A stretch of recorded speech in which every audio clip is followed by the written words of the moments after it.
wow. I'm a little overcome, actually. I just said to Karen, did we bring the Kleenex? She said no. So, as I've said many times in the last few years, there's no crying in baseball. So, good morning, everyone. Good morning. Good morning. That's not a good start when I'm dropping things off the podium. Good morning, delegates, friends, colleagues, observers, and staff. Welcome to MoveUp's 2024 convention.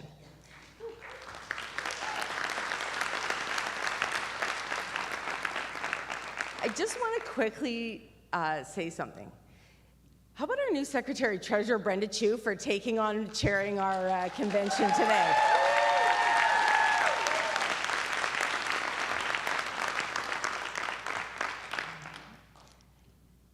My name is Annette Toth. I'm the president of MoveUp, and it is my deep honor and privilege to welcome all of you today officially for the start of our triennial convention on behalf of your entire executive board. I want to acknowledge that we are on the traditional and ancestral and stolen lands of the Musqueam, the Squamish, and the Tsleil-Waututh First Nations. It is important, as we do our work in the next few days, to reflect on the lands where we do this work and recognize the past and acknowledge how we, as a society, as people, as a community, came to be here. It is important to recognize the atrocities that Indigenous people faced when they had their lands, livelihoods, and ways of living taken away from them. And the repeated historical efforts to try and erase their languages, their traditional beliefs, and their cultures. It is just as important that we take action as a community, as a union, as people who deeply and truly care about progressive values to face these difficult and uncomfortable truths and work towards reconciliation with Indigenous people. Now, before I get started on my formal speech, I just want to thank everyone who participated in our union's democratic process this summer. I expect this past election is still fresh for some of you in this room, in their minds. As the latest president of MoveUp, my job is to represent all our members, work in the best interests of our union, and uphold the integrity of our Constitution and bylaws. That's the oath that I took. It's the same oath all our board, council, and stewards took. So let me state it as clearly today as possible to all of you. I am 100% committed to working in good faith with all our elected leaders to advancing the interests of our union and our members together, and to living up to the faith and trust that our members have put in me as president for the next 3 years. I also want to take a moment to thank the staff at MoveUp. Those who are here and those that are back at the office who've worked tirelessly to put this convention together. It is entirely due to their hard work, dedication, creativity, and inspiration that got all of us here today. From the communications team to the administrative staff and union representatives, this convention and all the ones in our past would never have happened without our staff.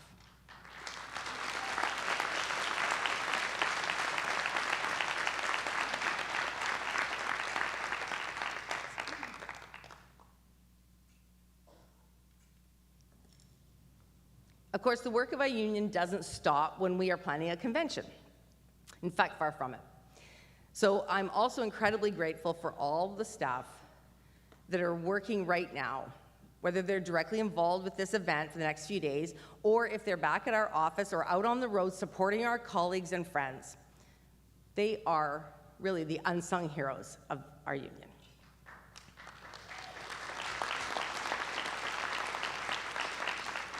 They care about all of us, about our work life and our home life, our victories and our losses, our immediate needs, and our long-term challenges. So I just want to say thank you to all our incredible staff.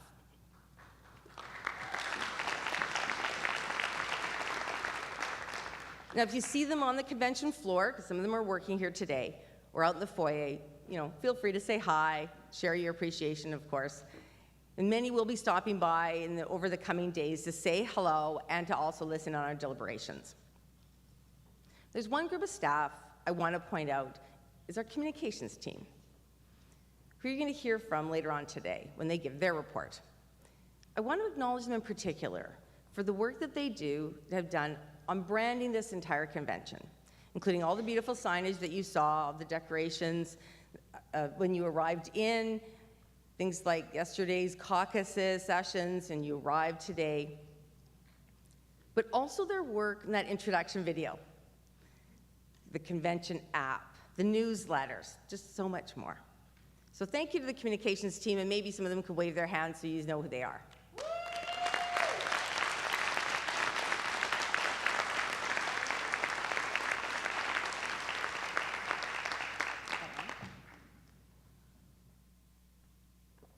All right, let's begin. Let's talk about that incredible video, actually, that kicked us off this morning. It was really something. I hadn't seen it before, and it kind of choked me up a little bit. This year, 2024, is our 80th anniversary of our union being officially certified by the BC Labour Relations Board. That happened in November 1944, just slightly before I became a member. It also marks the 50th anniversary of when ICBC joined our union, and 20 years since our national union was formed after we split from our international union, OPIU. As you saw in that intro video, our story stretches back further than that, actually, going all the way back to the early 1900s. It was when we started out as a small social club. It was then BC Electric Railway Company, which is the predecessor of today's BC Hydro. It was back in 1918 when we became a formal association called the Office Employees Association, or OEA. Back then, it was an employer-run group whose aspirations revolved around dinners, dances, and smoking cigars. But it took almost 30 years before we became a legally recognized union in BC. This evolution from a social club to a political force dedicated by protecting and improving the lives of working people took time, but the workers did it.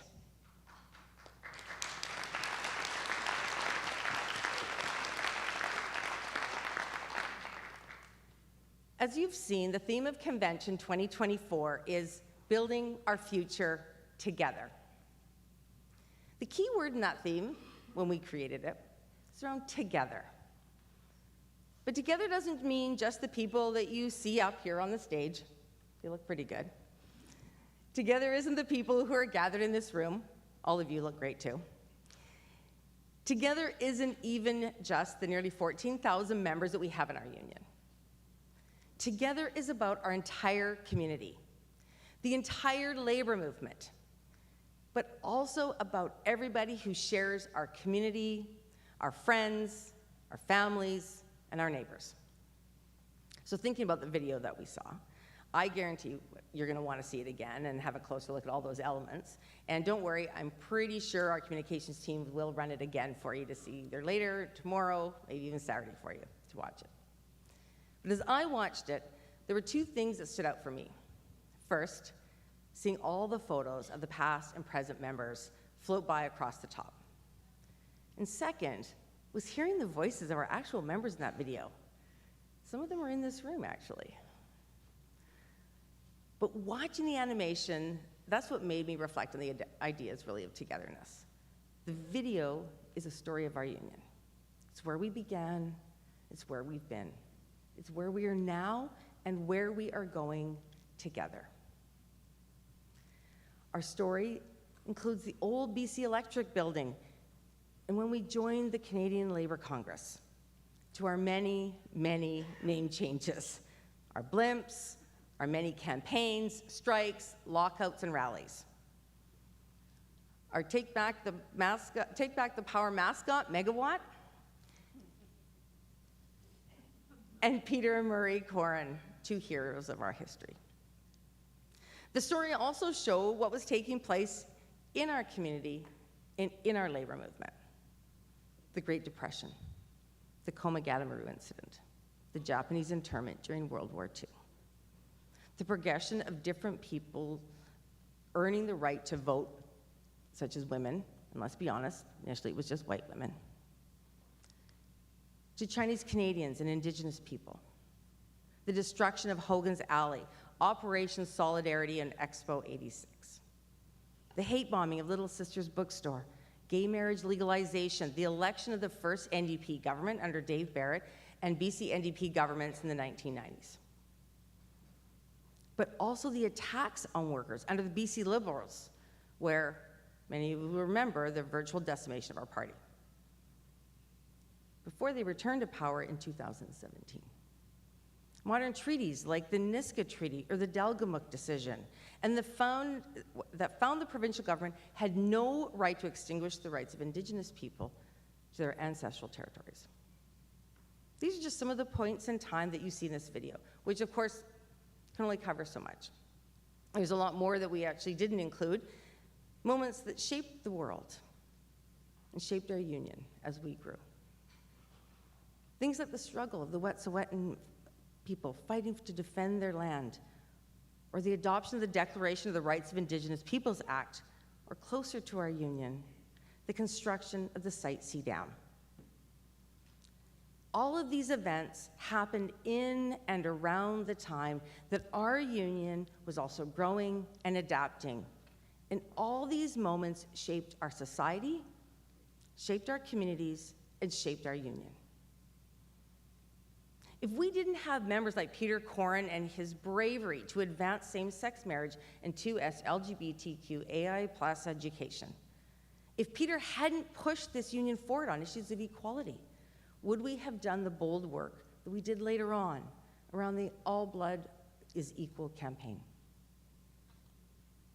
These are some of the key moments of change in our communities that members of this union made happen.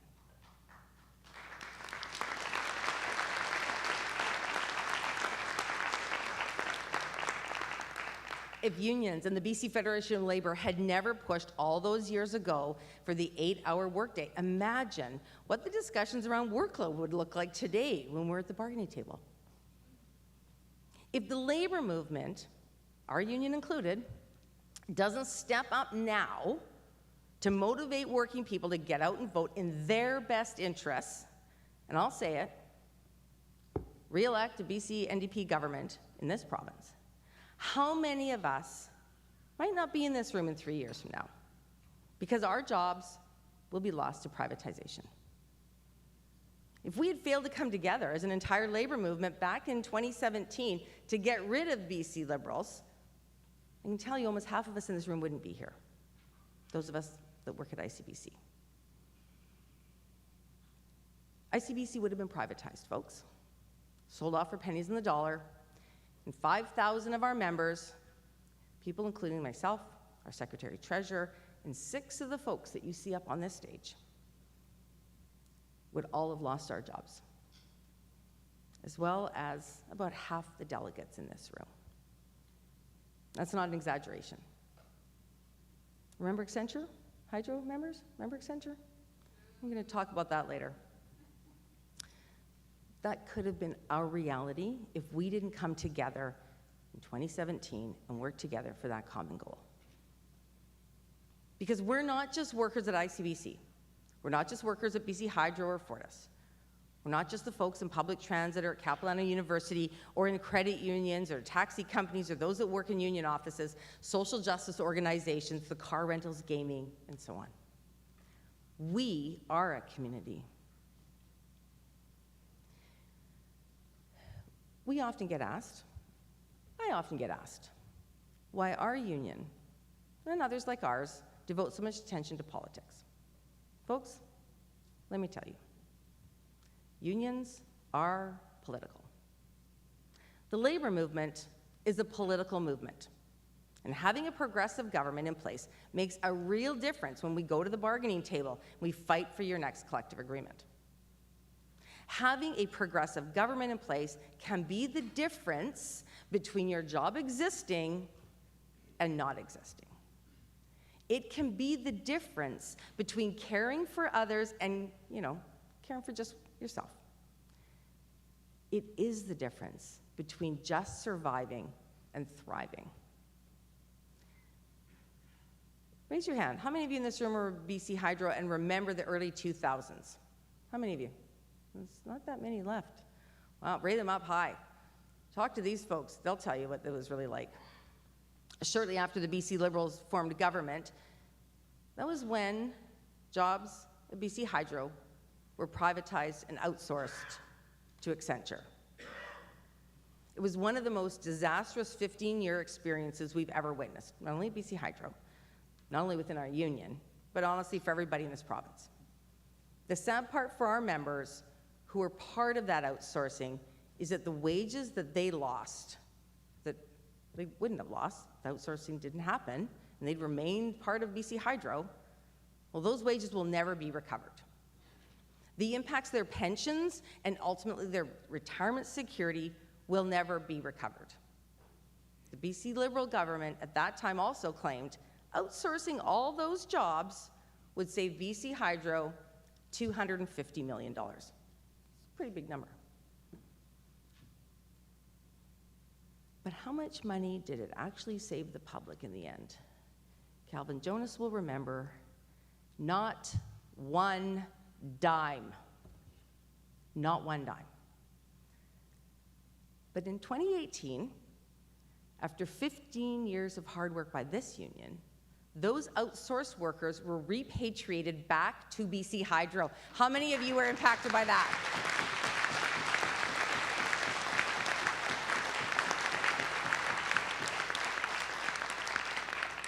Now, that was a great day for our union to welcome all those members back to this place where they should never have been forced to leave in the first place. Those lost wages, lost opportunities, lost pensions for those members will never be recovered. And all those members can thank the BC Liberals for that impact on themselves and their families. So friends, we have been fortunate in the last 7 years to have a progressive government that will listen to us.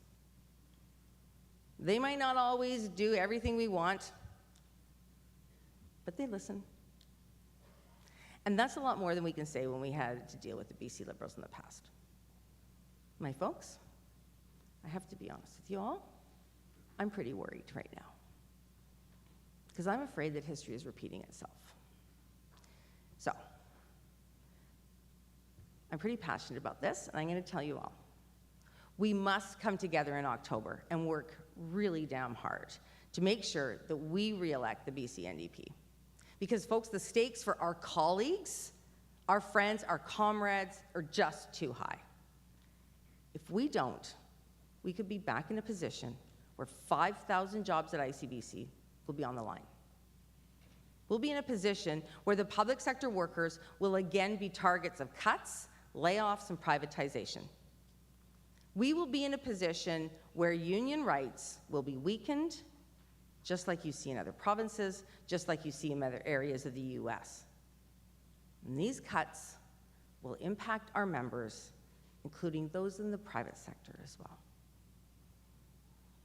If you don't believe me, just look next door to Ontario and a few doors down next door in Alberta, a few doors down in Ontario. In Ontario, the government passed legislation, conservative government passed legislation, that public sector workers were limited to 1% wage increases. They passed legislation, folks. It's shameful. That was at a time, by the way, during skyrocketing inflation and rising interest rates. In Alberta, our neighbors, that conservative government was imposing wage cuts and wage freezes, especially to public sector workers. There was a study actually released earlier this year that showed workers in Alberta have received a reduction in real earnings of 17.42% in the last several years. Can you imagine? Can you imagine your household income going backwards by about 17% and interest rates and costs of living are rising? It's shameful. But that's the kind of reality I'm really worried about that we could be facing if we don't demonstrate our solidarity. and that we don't work to make sure that this government gets reelected next month. It's just that simple. So, remember, this government got rid of bridge tolls. This government drastically raised minimum wage. And they made it easier to join a union, just like ours. And because the stakes are so high, we will not be shy, folks, about calling you and texting you and emailing you, and I will be clear multiple times, to make sure that you get out and vote, and that you're talking to your friends and your families and your coworkers and your neighbors about why it's so important to go and vote. Because, friends, our livelihoods all depend on it.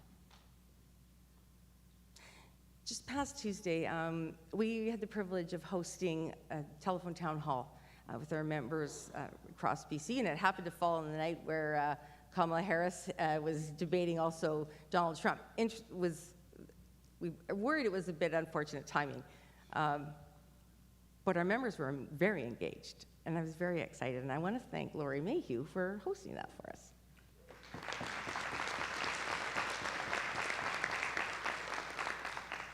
I hope most of you are on that call and listening in. It was a town hall with questions being asked to the Premier directly.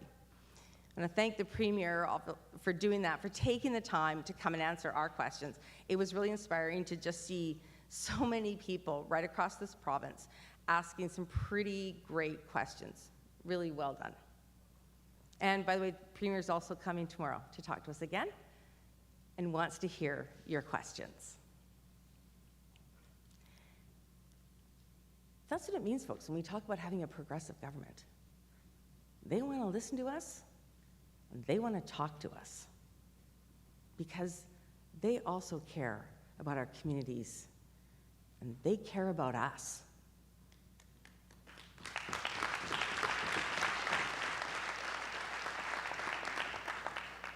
Now, on the day after our executive board elections concluded, a communications team grabbed me quickly and said, hey, they want me to do a video message to our colleagues.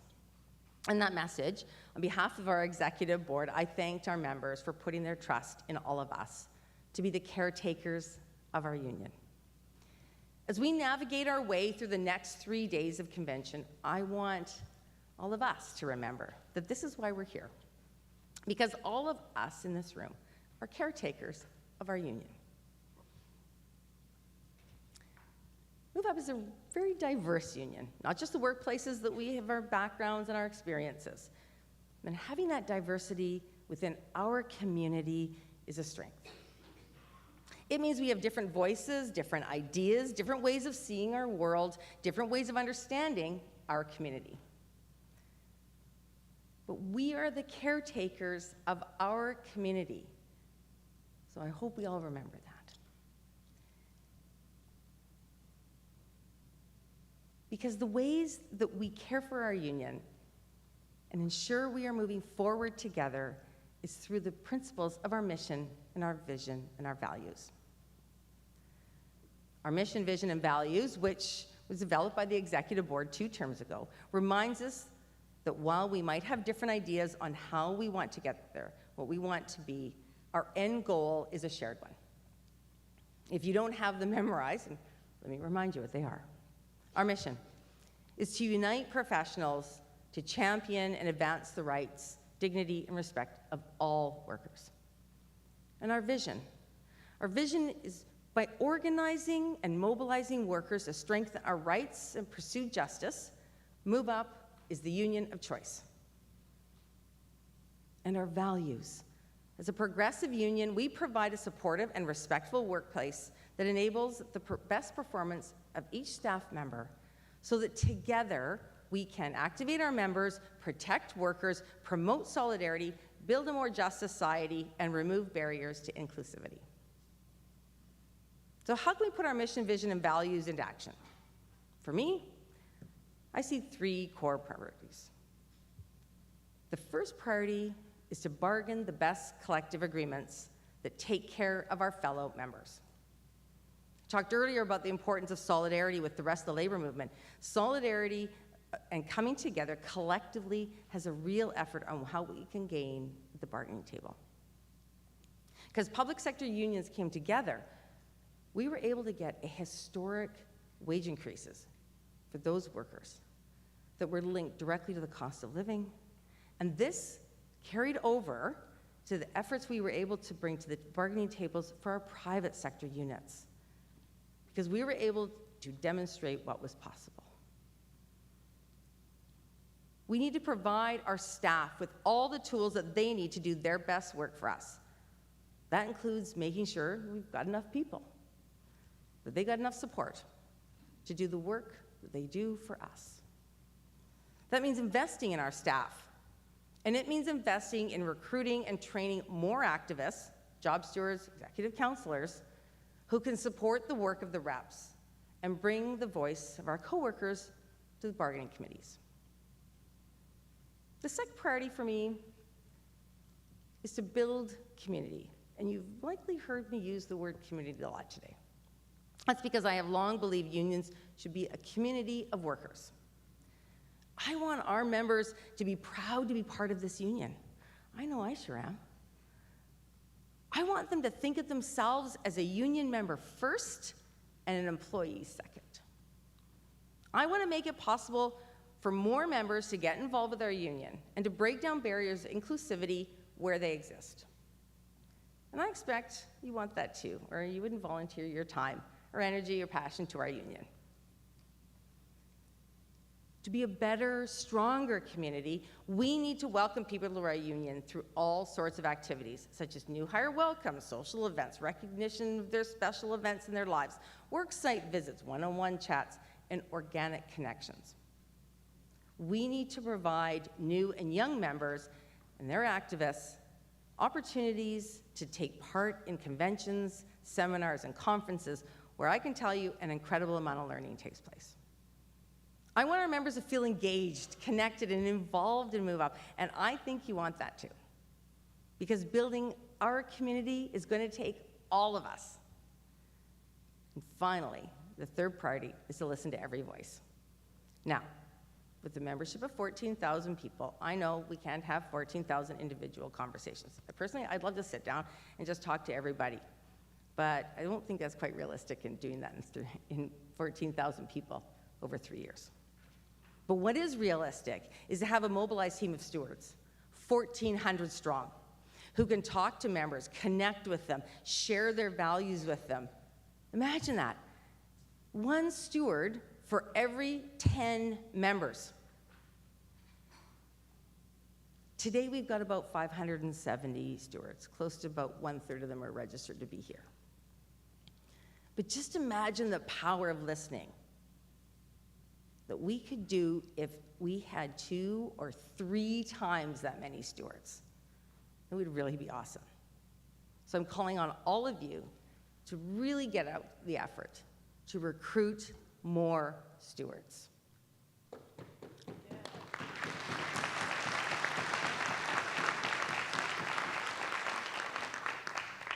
Now, listening to every voice does not mean we must change who we are or compromise our collective values. We're not going to stray from who we are. Let me be clear. This is a proudly progressive union. We always have been. We have progressive values, which means we care about our communities and the people who live in them. It means we care about justice and equity and diversity and inclusion and ultimately belonging. It means we care about making life more affordable for everyone and making our union, our workplaces, and our communities more accessible. It means we care about making sure families can have their childcare needs met and that supportive public services are available for those who need them.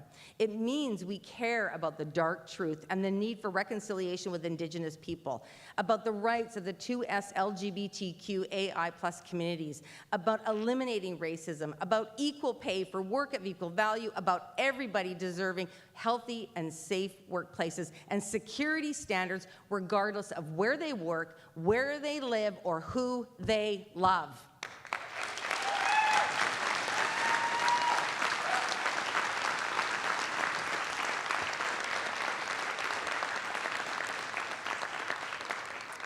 Friends, I care about those things. We care about those things.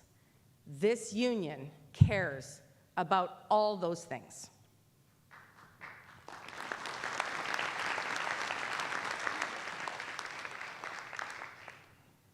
And I just conclude with a quote that I think most of you, if not all of you, are familiar with.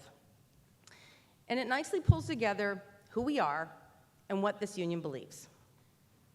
It's from the late NDP leader, Jack Layton, during his address to all Canadians just prior to his passing in 2011. Let us remember over the next 3 days as we build our future together, because, my friends, love is better than anger. Hope is better than fear. Optimism is better than despair. So let us be loving and hopeful and optimistic, and we will change the world.